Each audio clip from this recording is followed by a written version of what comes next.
ကဲညီကတို့အားလုံးပဲမင်္ဂလာပါဒီနေ့တောက်ကြနေညပွဲတွေကိုခံမှန်းသုံးသပ်ပေးချင်တယ်ပေါ့နော်ပထမဆုံးအနေနဲ့ကျွန်တော်ဒီစီးရီးပွဲဖြစ်တဲ့ဒီအရှိနဲ့အိုဆာဆူနာပွဲကိုသုံးသပ်ခံမှန်းပေးချင်တယ်ပေါ့နော်ဒီပွဲပေါ်ကြီးမှာဆိုလို့ရှိရင်ဒီအဝေးပွဲအိုဆာဆူနာက level 20ရှုံးကိုပေါင်းကြီးမှာကနှလုံး80ရှုံးပြီးတော့ပြီးထထောင်တွေ့ရတယ်အရှိဆိုတာကဒီတန်းစင်းစုံကနေလုံးမြောက်ဖို့အတွက်ရုန်းကန်နေရတဲ့အသင်းကနော်အဆင့်15မှာဒီအိုဆာဆူနာကအဆင့်9မှာလာဝဲပြန်နော်ဒါတောင်မှဒီအိုဆာဆူနာအနေနဲ့ဒီနောက်ဆုံးကားတန်းဖွင့်နေအရာကြည့်မယ်ဆိုလို့ရှိရင်တော့အိုဆာဆူနာကောင်းနေကြလောလောဆယ်ဒီအဝေးကွင်းဒီစက်တာပီကိုအိမ်ကွင်းသွားကန်တော့သူကအဝေးကွင်းကန်ထားတော့မှ1-3နဲ့အနိုင်ယူထားတယ်လို့ဒီဘလကာနိုလည်း1-3နဲ့အနိုင်ထားတယ်ဗျာနော်စက်တာပီကို1-2နဲ့အနိုင်ထားတာပေါ့ဒီလိုဝေးကွင်းဖွင့်လဲကောင်းတယ်လို့လက်ရှိဒီကြိုင်ပွဲစုံနောက်ဆုံး9ပွဲဆက်လောက်အိုဆာဆူနာအနေနဲ့ရှုံးပွဲမရှိအောင်ကန်ထားတာတွေ့ရတော့တစ်ဖက်ကအိမ်ရှင်အေရှီအနေနဲ့ကဒီကြိုင်ပွဲစုံနောက်ဆုံး6ပွဲဆက်လောက်အနိုင်ပြောင်းနေရပေါ့နော်ဒါတော့မှအိုဆာဆူနာအနေနဲ့ဒီကြီးပြီးတာက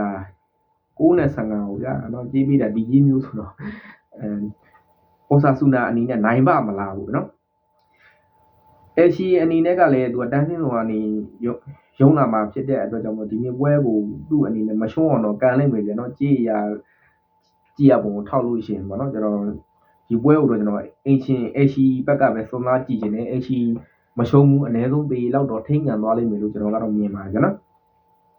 ကိုပေါင်းအနေနဲ့ကတော့ဒီပထမကျအိုဆာဆူနာအင်္ဂုမှာတွေ့တော့1-1တေးကြတာနော်ဒီနေ့မှလည်းသူကနှလုံး80ရှုံးဆိုတော့ကဂိုးအနေနဲ့ထပ်ပြီးတော့အောက်သွားလိမ့်မယ်ကျွန်တော်ယူဆတယ်ကျွန်တော်အေရှီဘော်ဒီကြိုက်ပါတယ်ဗျာနော်ဂိုးအောက်ကိုတော့ပပလေးပဲကြိုက်ပါတယ်နောက်ထပ်တစ်ပွဲအနေနဲ့ဘွန်တက်လီဂါပွဲကျနော်ဒီဒေါမွန်နဲ့မိတ်ပွဲပေါ့နော်ဒီပွဲအပေါ်ကျမှဆိုရင်အင်ဂျင်ဒေါမွန်တစ်လုံး30လောက်ဂိုးပေါင်းကြီးမှာက3လုံး30စားဆိုပြီးတော့ပေးထားတာကိုတွေ့ရတယ်ဒေါမွန်အနေနဲ့ဒီမိတ်ကိုဒီကြီးပေးတာကကျတော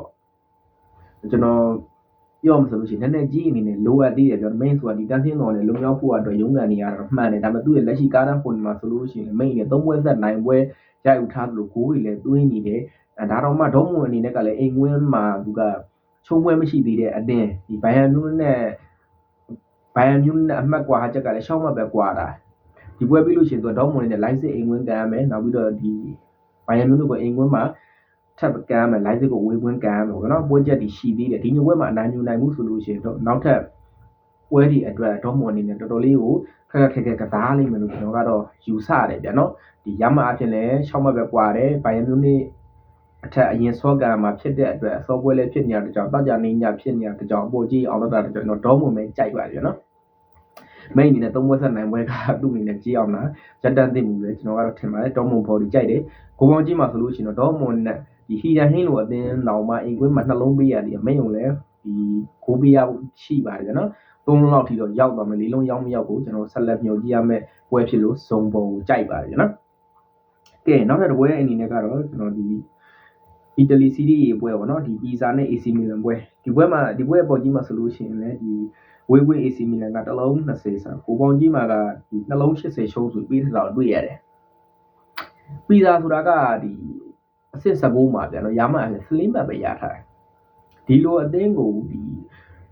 စလင်းမတ်လားဘယ်နှကောင်းတော့မသိဘူးနော်ပီဇာကလည်းဒီတန်းစင်းစုံမှာကတော့သိကြတယ်ဒီလိုအသင်းကိုတော့ဒီလိုအသင်းကိုဒီ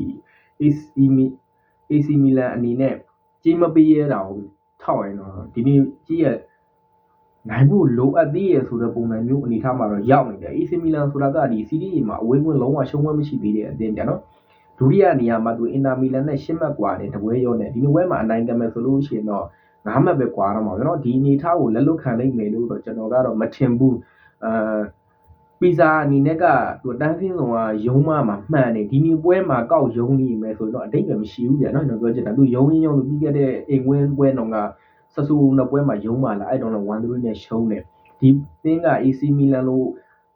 ့အဝေးကွင်းလုံးဝဖွန်ကောင်းနေတဲ့အသင်းပြန်နော်ဒီသင်းကိုဒီသေခံကန်နိုင်ဖို့အထီအောင်တော့မလွယ်ကူဘူးလို့ကျွန်တော်ကတော့သုံးသပ်ချင်တယ်ကြီးရတိုင်းဖို့လိုအပ်သေးရဆိုမှဒီကြီးရဖိတ်ထားတယ်လို့ပဲကျွန်တော်တစ်ဖက်ထပ်မံယူဆခြင်းသေးတယ်လောလောလတ်ဒီဘောလုံးညာအိမ်ကွင်းမှာဇီးသူနဲ့နိုင်ထားတဲ့ AC မီလန်တို့အနေနဲ့ပီဇာလိုအိမ်ကွင်းမှာဂိုးမသွင်းနိုင်တဲ့အကြောင်းမရှိသလိုရှုံးစရာအကြောင်းလည်းမရှိဘူးကျွန်တော်ကတော့ဒီတက်နိုင်သမျှအင်တာမီလန်နဲ့10မှတ်กว่าတဲ့အနေထားကိုရှော့ချဖို့ဆိုလို့ရှိဒီနေ့ပွဲမှာအလုံးဝအနိုင်ကန်သွားလိမ့်မယ်လို့ကျွန်တော်ကတော့ယူဆတယ် ကိုပြတ်မပြတ်ကိုပဲစောင့်ကြည့်ရမယ်တလုံးတော့ရောက်ပါလိမ့်မယ်ကျွန်တော် AC body ပဲကြိုက်ပါတယ်နော်အင်တာမီလန်လိုအိမ်ဝင်းမှာတော့ AC မီလန်နဲ့ 0-1 နဲ့နိုင်ခဲ့တယ်လို့နော်သူကဒီအဝေးဝင်းဆိုလို့ရှိရင်ခန်းစစ်လက်ထိန်းသိမ်းဆော့ပြီးတော့ရလက်ကိုဥတီပြီးတော့တေချာလေးဆော့လာတာကိုတွေ့ရတယ်ပထမကျတော့ဒီကျွန်တော်တို့ AC မီလန်အိမ်ဝင်းမှာတော့ကတော့သူကတေကြထားတယ်ပေါ့နော်တူတေကြထားတယ်ဒါကြောင့်မလို့လဲဒီနေ့ကြေးပေးရလားလို့ပြောလို့ရတယ်ဘယ်လိုပဲဖြစ်ဖြစ်ကြေးရကလုံးဝနိုင်ဖို့လိုအပ်သေးရမှန်ပေမဲ့လို့ဖိတ်ထားတဲ့ကြေးလိုပဲကျွန်တော်ယူဆတဲ့အတွက် AC မီလန် body ပဲကြိုက်ပါတယ်နော်ကဲနောက်တစ်ပွဲကတော့ဒီပြင်သစ်လီဂူ1ပွဲနှစ်ပွဲပေါ့နော်အဲ့မှာဆိုလို့ရှိရင်ဒီ ring နဲ့ PSG ပွဲဒီပွဲပေါ်ကျမှဆိုလို့ရှိရင်ဝင်းဝင်း PSG ကတလုံး90ရှုံးဂိုးပေါင်းကြီးက3လုံး60ရှုံးလို့ပြီးနေတာတွေ့ရတယ် ring နဲ့ကဒီတော်ညံ့တာဗျာနော်ပြီးခဲ့တဲ့ကျွန်တော်လမ်းနဲ့ပွဲမှာကြည့်တယ်ဒီလမ်းဒုတိယအပိုင်းပွဲစပြီးတော့တယောက်ထုတ်ခံသားပြီးတိုင်အောင်ရင်းမြက်ကတိုင်နေပတ်တယ်ဂိုးပေါက်ဂိုးသွင်းမှုကလည်းတိုင်နေပတ်တယ်လို့သူ့ရဲ့ခံစစ်ကလည်းယိုပေါက်တယောက်ထုတ်ထားပြီးတိုင်အောင်နော်ဟိုဘက်ကဒီစိတ်မစီမံကတခါဂိုးထပ်သွင်းသွားလို့ 3-1 နဲ့ရှုံးခဲ့ရတယ်ခံစစ်ကလည်းတော်တော်လေးကိုဂိုးပေးနေရသလိုတိုက်စစ်ကလည်းအခုနောက်ပိုင်းရင်းမြက်အနေနဲ့ရုန်းကန်နေရတော့တွေ့ရတယ်တစ်ဖက်က PSG အကြတော့ဒီပွဲကအနိုင်ယူဖို့လိုအပ်တယ်ဒီပွဲမှာမှသူလောလောချောချောဖြစ်သွားမယ်ဆိုလို့ရှိရင်လမ်းကဒီနိုင်ပြီးတော့သူနဲ့လမ်းနဲ့သူနဲ့ကြားမှာ2မှတ်ပဲကွာတော့တာဗျာနော်ဒါကြောင့်မလို့သူ့အနေနဲ့ပြီးခဲ့တဲ့မာဆေးနဲ့ပွဲမှာလည်း5စီးနဲ့နိုင်ယူထားနိုင်တယ်လို့ဒီလမ်းကိုလည်းအမှတ်ဖြတ်နိုင်ဖို့ဆိုလို့ရှိရင်ဒီနေ့ပွဲမှာအနိုင်ယူဖို့လိုအပ်တယ်ရမှပြန်2မှတ်ပဲကွာတာဆို PSG အနေနဲ့ဒီနေ့လောက်ပါလိမ့်မယ်လုံးဝဒီဖွန်ရအောင်ညာဖြစ်နေတဲ့ ring အတင်းက PSG ကိုခံကန်နိုင်လိမ့်မယ်လို့တော့ကျွန်တော်ကတော့မထင်ဘူးဒီတစ်လုံးနှလုံးဂိုးမပြတ်ပြန်ပဲစောင့်ကြည့်ရမယ်အဆင့်1ကတည်းကအဆင့်6ကဒီတစ်လုံး90ရှုံးဆိုတာဒါတင်တော်တဲ့ဈေးနှုန်းကိုကျွန်တော်သတ်မှတ်လို့ရတယ်ကျွန်တော်ကတော့ PSG body ပဲကြိုက်ပါတယ်နော်ဂိုးပေါင်းကြီးကတော့ဒီ3လုံး80 360ရှုံးဆိုတဲ့အနေထားမှာကတော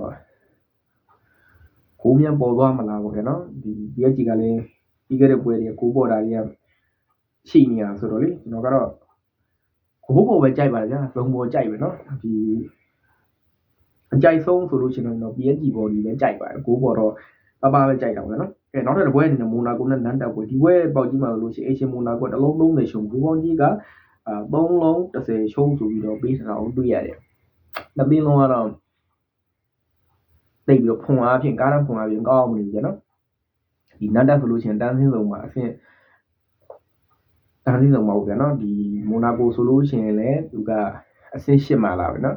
်မိုနာကိုအနေနဲ့ဥရောပဝင်ခွင့်တနေရာအတွက်ရုံးမှတ်ခြင်းနဲ့ဆိုလို့ရှိရင်ဒီနေ့ပွဲကိုတော့လုံးဝအနိုင်ကန်ထားတဲ့နေကြတော့တော်တော်လေးမိုနာကိုအနေနဲ့ဒီရလက်တွေဆိုးရတဲ့အနေထားတွေရုံးထွက်ဖို့သင့်ပြီလို့ကျွန်တော်ကတော့ထင်ပါတယ်ဒီနေ့နဲ့ထိတ်တဲ့တွေးဆုံမှုတွေမှာဆိုလို့ရှိရင်နော်ပြီးခဲ့တဲ့အကြောင်းမှာဆိုလို့ရှိရင်ဒီ3-5အဲ့ရင်နှစ်ကဆိုလို့ရှိရင်ဒီ7-1မိုနာကိုအိမ်ဝင်းမှာအဲ့လောက်ထိအောင်ဖြစ်တာ2-3-3ဒီလိုမျိုးတွေလေးလုံးနဲ့အထက်မှာရှိတယ်တွေ့တိုင်းလေဒါတော့မှဂိုးကြီးက3-30ရှုံးဆိုတာကြီးဒါမဖြစ်တဲ့ဂိုးပေါင်းဈေးတန်းတရက်လို့ကျွန်တော်ကတော့38နဲ့မိုနာကိုတစ်လုံး30ရှုံးဆိုပေမဲ့လို့မိုနာကိုနိုင်သွားလဲဒီတကူအတာနဲ့လောက်ပဲကျွန်တော်ကတော့38ကျွန်တော်ကားတန်းဖုန်နေရလဲမိုနာကိုအနေနဲ့တားကြီးကောင်းနေရမှာဖြစ်တဲ့အတွက်တစ်ဖက်ကနန်းတက်ကိုကြည့်ပြန်တော့လဲစလင်းမတ်ပဲရတာတော့တန်းဆင်းတော့ကနေပြီးသူ့ဘက်ကလည်းဘာလို့မှလဲကျွန်တော်ပြောချင်တာကပိတ်ဆော့နေမှာတော့မဟုတ်ဘူးเนาะကျွန်တော်ကတော့နှစ်သိန်းလုံးကလည်းဒီသူတို့ရဲ့ရားလက်ဆိုးနေမှုကိုအဆုံးသတ်ခြင်းနဲ့ဆိုလို့ရှိရင်ဒီပွဲမှာဖွင့်ကန်တွေမြင်ရဖို့ရှိတယ်လို့ကျွန်တော်ကတော့ကျွန်တော်အမြင်ရသုံးသက်ရှင်တယ်ပေါ့နော်ဒါကြောင့်မလို့ကျွန်တော်ဒီပွဲကိုဂိုးပေါ်ကြိုက်တယ်ဘော်ဒီမှာဆိုလို့ရှိရင်တော့မဖြစ်မနေဒီအိုရောပဝင်ခွင့်တနေရာအတွက်အနိုင်ယူမှရမယ်ဆိုတော့မိုနာကိုကတော့နိုင်သွားလိမ့်မယ်နိုင်ကောင်းနိုင်သွားလိမ့်မယ်ကြာဒါပေမဲ့ကြီးရတစ်လုံး30ရှုံးကတော့ကျွန်တော်ကတော့ဒီတစ်လုံးတာလောင်းနဲ့ပဲနိုင်သွားမယ်လို့သတ်မှတ်ရှင်တယ်အကြိုက်ဆုံးကတော့ကျွန်တော်ဂိုးပေါ်ပဲကြိုက်တယ်နော်ကျွန်တော်နန်းတက်နဲ့ဂိုးပေါ်ကြိုက်ပါတယ်ကဲညီကိုတို့အားလုံးပဲနောက်ထပ်တစ်ပွဲလေးပေါ့နော် sorry နောက်ထပ်တစ်ပွဲလေးတော့ကြံပြီးရနော်ဟူစီးတီးနဲ့ချက်စီးပွဲကိုတော့ကျွန်တော်ခံမှန်းမိမယ်ဟူစီးတီးနဲ့ဒီဒါတော့ဒီ FA ကပွဲပေါ့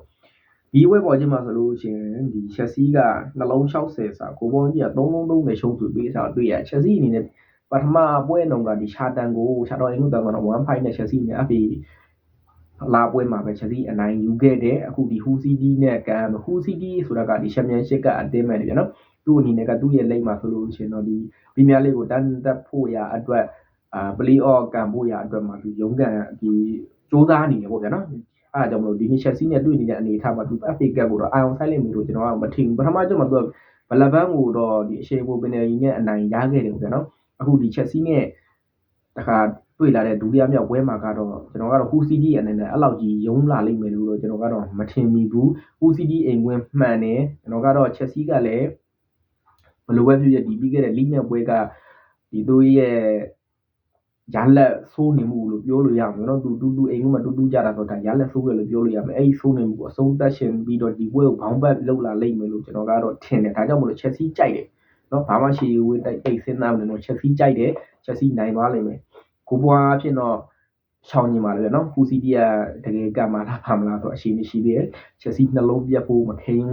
ဆိုတော့သုံးတယ်နဲ့ကျွန်တော်ဗီဒီယိုဒီနေ့မှာညနာချင်ပါတယ်ညီကိုတို့အားလုံးအပေါင်းပြကြပါလေနော်ကျွန်တော်ခမန်းစူးစမ်းပြီးတော့ခမန်းပေးထားတဲ့အကြိုက်တူမှလိုက်ယူကြပါနော်ကျွန်တော်ရဲ့ဒီ YouTube channel လေးကိုဆက်လက်တည်ရှိနိုင်အောင်အတွက်ညီကိုတို့ရဲ့ဒီအားလေးတစ်ခုဖြစ်တဲ့ကျွန်တော်ဒီ subscribe လေးတွေ like လေးတွေနဲ့ကိုညီချင်းအားဖြင့်ကျွန်တော်ကိုထောက်ပံ့ပေးပါအောင်လို့ပြောရင်းနဲ့ဒီနေရာမှာပဲညနာချင်ပါတယ်နောက်မှပြန်ဆောင်ကြပါညီကို